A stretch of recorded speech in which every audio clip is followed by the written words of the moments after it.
And this is hands-on with our brand new Dwarven light puck. I'm super excited about this thing. We've been working on this for almost 2 years, and I can't wait to get this into your hands because this is an unbelievable storytelling tool. It might not look like much, but this thing is going to blow your mind. This is our first prototype, so it's still a little rough around the edges. We literally have it scotch taped on here. We don't have our switch on there yet. It says prototype 1, but we're still working out some of the manufacturing and tooling details, so the size may change slightly, but fundamentally the functionality of this thing is just going to get better and better and better. So what is this Dwarven light puck? It is an interactive light show for your game table. So it's got 61 addressable LEDs in there, so you can change the color, the intensity, and the patterns of each LED individually. Right now it's 22 millimeters high and 94 millimeters across. That may adjust a little bit. We're still working out some of the tooling specs. It may grow or shrink or whatnot. It'll be roughly this size, but we're going to make all of our pieces. We'll retrofit them to work with this. It'll be something in this realm. It'll have an on-off switch here, and it has a charging port here. It has a baked-in rechargeable battery. We're still doing all of our battery tests, but so far I've run it 4 hours continuous, no problem, on the game table, and we think it can go for at least 10 hours continuous and like 21 on intermittent, something like that, but we'll get you some hard data coming soon. We've developed this with our friends at Biconics, who are a cutting-edge technology company working on addressable LEDs and customizable light effects. So the light puck is driven by an app which will let you change your patterns by the click of a button. You can change the dimness, so you can start really dim, or you can start brightening it up as you go brighter, brighter, brighter, brighter, brighter, brighter. You can set a timer on your program so they auto play to the next one, or it can loop on the same one. You can skip programs to go forward and back to the next. Most excitingly, you can use it to trigger effects when the players are doing things. So maybe this is a calm pool and the players do something and boom, there's like energy bursts start popping out. Or maybe it's a simple pattern and they do something and it's causing an effect. This is going to give you the power to make these really immersive, really dramatic scenes. And having used it on the table, I can say it's amazing. You hit a thing and it does something and the players get wowed, and it ups the tension and the excitement and the stakes for what they're doing. So the Dwarven light puck is going to come loaded with somewhere between 25 and 50 programs, depending on how many we can fit on there. And then you're going to be able to program your own and share them on our forums, which would be amazing, or share them wherever you want. It's very easy to use at the base level. Programming it's a little trickier, but I know a bunch of you will find cool ways to make it work. We're going to bake in as many cool and useful effects as we can, and I'm really excited to see what cool effects that you guys put together. So let's look at what it looks like. We've sculpted some very specific pieces designed to harness the technology baked into this thing. So let's take a look at what those are. We start with the Oracle pool. So this is going to fit over the puck. We're not quite there yet, so we're going to put it in this cutout floor for right now. We're going to use the Oracle pool and the swirling vortex insert. This is just clear so that the colors of the LED can drive the look, and it's got nice patterns on it so it'll get some cool refraction and reflections and make it look a little more organic in there. So we're just going to pop this over and see what it looks like. So suddenly you go from plain inert pool to it's a magical pool. It's gently pulsing light. Or maybe it's kind of an erratic pool, energy with energy strikes. Maybe it's going to blow up. You don't know. Maybe it's a kind of a swirl of sort of lava energy, maybe a portal to the elemental plane of fire. Maybe it's crazy lightning pool. Maybe it's just a gentle, just a slow, gentle mist. So lots of different programs you can put there, and depending on how you change the program, it changes this radically. This is the Codex Vault insert, and this one, the patterns on this have been sculpted and painted in the opaque areas to mask out different LEDs. So this is designed to fit directly over the specific LEDs. So you can sort of see here, it lines up with the patterns on the light puck. Toby created this effect. This is like a magical seal of binding that we used in our second Wildlands live game, The Last Stand of Palantir. So you can actually see it played live and see how it worked. And the idea here was we can have it, give it some glitches. If we hit this thing, we can kind of make it look like it's glitchy. And then if we want, we can start shutting down the quadrants. So I turn off that quadrant. So as the players deactivated, and this a deactivated MacGuffin, you can knock off a quadrant. We'll knock off the next quadrant. So now these two are out. Going to knock off the next quadrant. Oh, this thing is almost deactivated.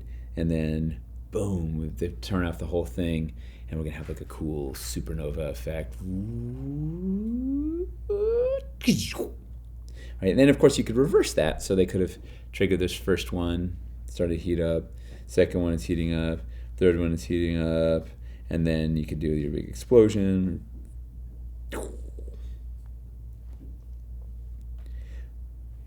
We also have a simpler reactivation program. So this is just a couple of runes illuminated, 2 more runes illuminated, 3, and then boom, reactivate. And we also can do, let's see, we could do energy bursts on this thing.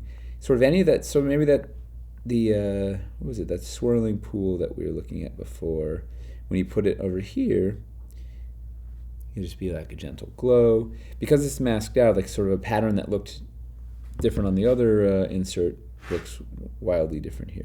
So this piece was also designed to fit under the hole knoll. So it'll have it'll have a round cutout that fits it there, also square for the fogger. So and then we have this removable cover. Somehow goes on there.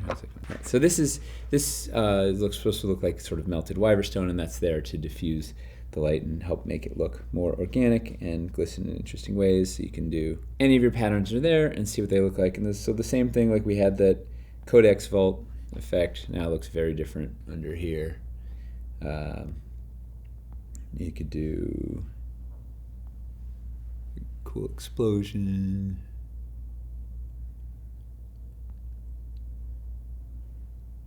Some erratic lightning.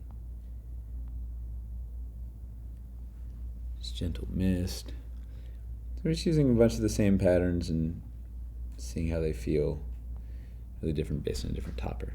So you could also remove the topper and put on, this is the Fey Wellspring, fits over there. So this guy has all these cracks now when they look on the outside. Just the whole thing just looks electric. This is one of my favorites. So we can take all these same, let's look at all these same things. So let's look at this spinning, this swirling lava. So that feels like, how about just a calm pool, slowly pulsing out to the edges.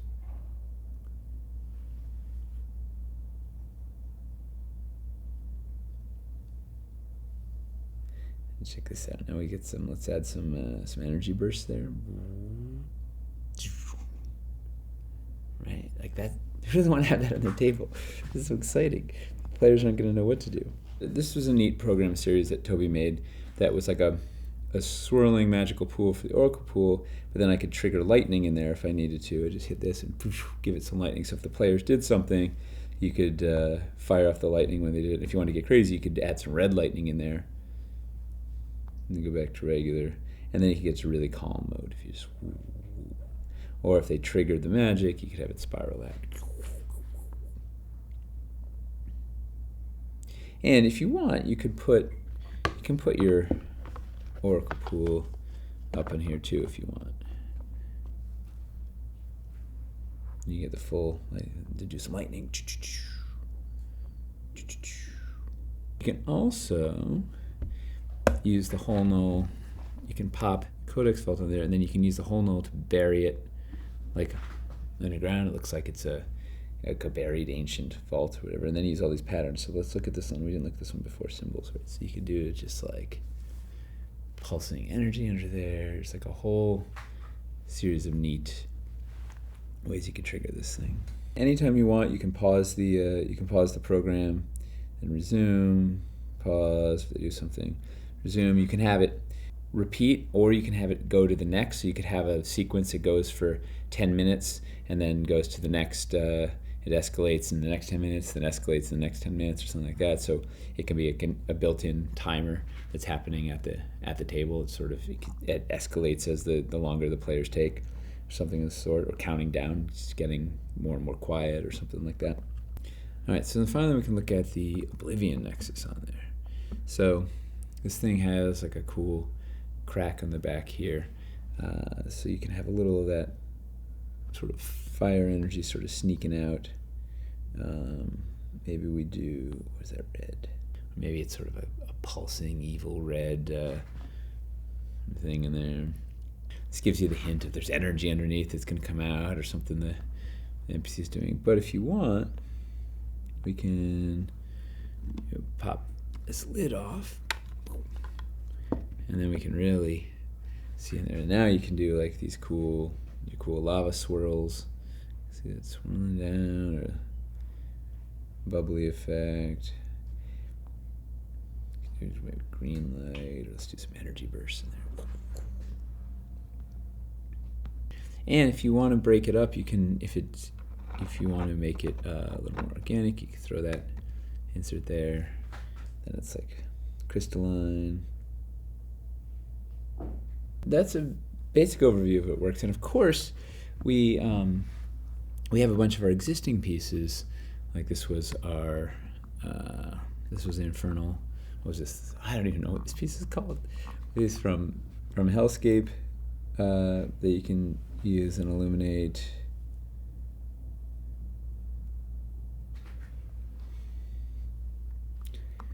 You can put like a summoning circle from Caverns Deep in there.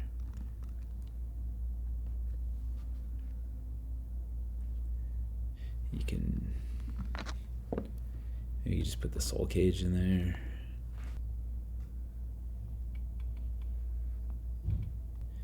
Make that like a terrible place to have somebody waiting. This is the Eldritch Pool insert from Dungeon of Doom you can put on there. You can change the look by just different colors under there. Can really change the look of the same piece enormously. We can also, if you want, you can use any of your older pieces. You can take the fountain from City Builder and put that on there. Maybe it's a Fountain of Youth. You can take the snake obelisk from Castle. Was it Castles? That do a thing. Of course, you can also place. You can put these on our arcane dais. Something cool there.